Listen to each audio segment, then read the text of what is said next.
You're flirting with me. You are. All that blarney rolling off your tongue like that. Shh, shh. Someone's coming. If Lady catches us, she'll dismiss you. Come on, in here.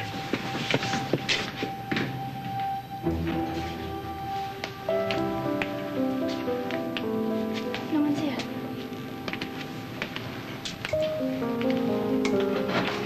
I missed you. I missed you too. That'd be Tabitha. The butler maid's little lass. And he's... Rupert. Aye. I know. Yeah. They've been mates since they were little. Oh, they're more than mates. I think they're in love. Oh, no, Mom, that's not possible. It's not allowed. Oh, I don't care what's allowed. It's young love. I know it when I see it. How? Because that used to be me. Oh. And who's the lucky lad? You wouldn't believe me if I told you.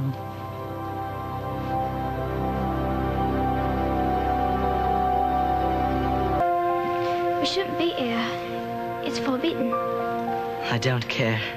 I love you. But you can't love me, Rupert. Your father is Lord of the Manor, and mine is just a servant. Don't you love me? I'm just the housekeeper's daughter. I'm not good enough for you. Oh, I said that before. To someone I knew once. You are good enough, Tabitha. You're a fine lady and as respectable as anyone. And I don't care what other people say or what they think is correct. You have to trust your heart. It's you, Tabitha. Always. Always.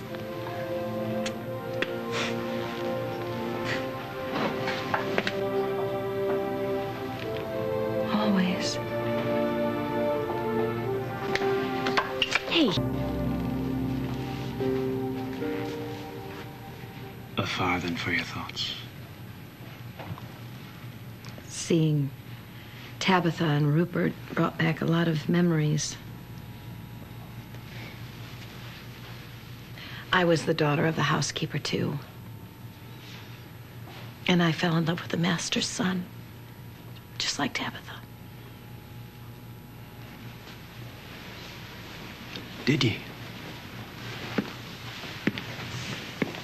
Such a clear memory. With my nose pressed up against the glass of the kitchen door, watching the wealthy and powerful family. And wishing, just wishing that I could be one of them. Desperately looking for a way that I could belong. And knowing that I'd never really be good enough. Because after all, I was just the housekeeper's daughter. Maybe I still am.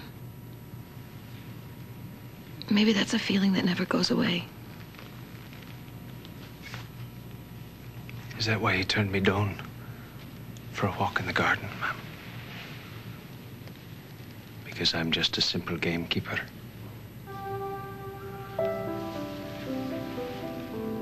There's nothing simple about you, John. But it's not about you. Not this time. This time? I recently got back from a trip where I learned something very important for someone that I love. And now I'm beginning to think that maybe I was brought here to learn something about me. Something just as important. Something about who I really am.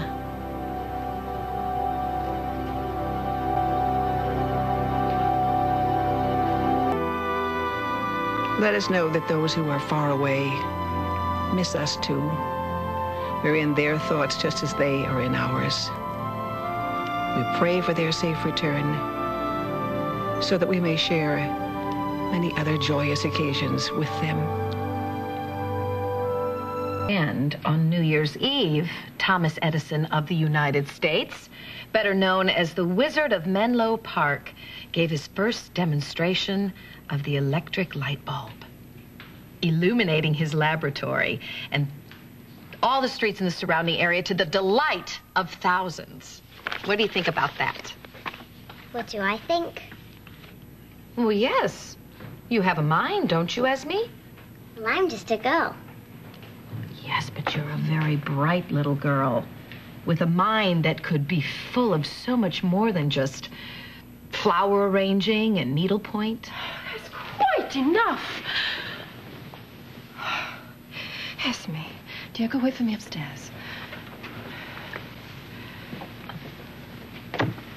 What kind of nonsense are you trying to fill my daughter's head with?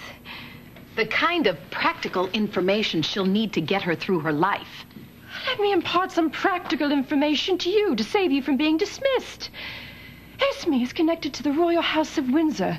It's your job to assist in her upbringing, not fill her head with matters that must be left to gentlemen.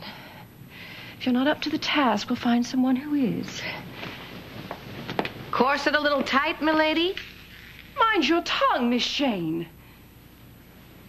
I don't think it's my influence on Esmee that bothers you. I have no idea what you're talking about. Really? Seems to me you're going to great lengths to keep me and the gameskeeper apart. I don't have to defend myself to you. Perhaps you should defend yourself to your husband. Whatever crude thoughts you may be insinuating, I'm afraid they're lost on me. Really? Something is very clear. Your unconventional beliefs make you unfit to guide my children through their education. Therefore, you're dismissed. Then I shouldn't worry about telling you precisely what I think of you. Dismissed? Who? I have chosen to fire the governess. What could she have done in one day?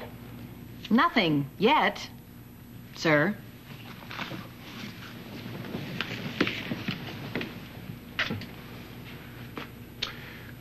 What is your reason? I'm afraid she's engaged in forbidden behavior. Speak plainly. I believe she has a suitor. And what if she does? What a servant does in their own leisure time is of little importance, as long as it does not interfere with their job or spill over into our home. The new governess will be let off with a stiff warning, but she will remain. This household suffers from too many comings and goings of late.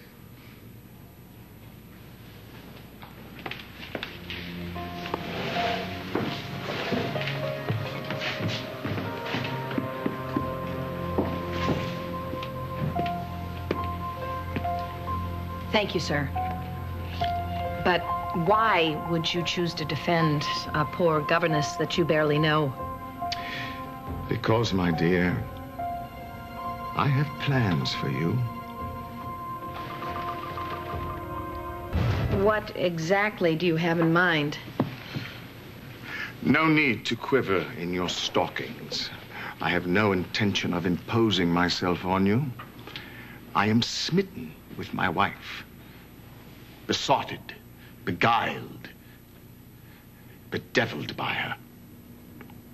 How heartbreaking. Yes. Marrying for love is impractical at best, at worst, reckless. Constance, never have a woman and her name been more at odds. And yet, I cannot breathe without her. The thought of another man touching her skin makes me nearly enraged. You have no reason to think. No, certainly not. That is not due to her virtue. Only a lack of response. I'm sorry to hear that. I do not want your pity. I want your help. What do you have in mind? Lady Thornwood mentioned that you have a suitor. And judging from her lack of enthusiasm, I assume it's our own John McGregor. And if it is? Could there be a more suitable match? Governess, gameskeeper. Keeping the peasants in their place? This is my plan. I want you to hunt the gameskeeper and aim for his heart. Should he give chase, ambush him with your affections and trap him in the holy bonds of matrimony. If you accomplish all this, you will find me a most generous benefactor. Well, I don't think the problem will be so much in catching him as it will be keeping him.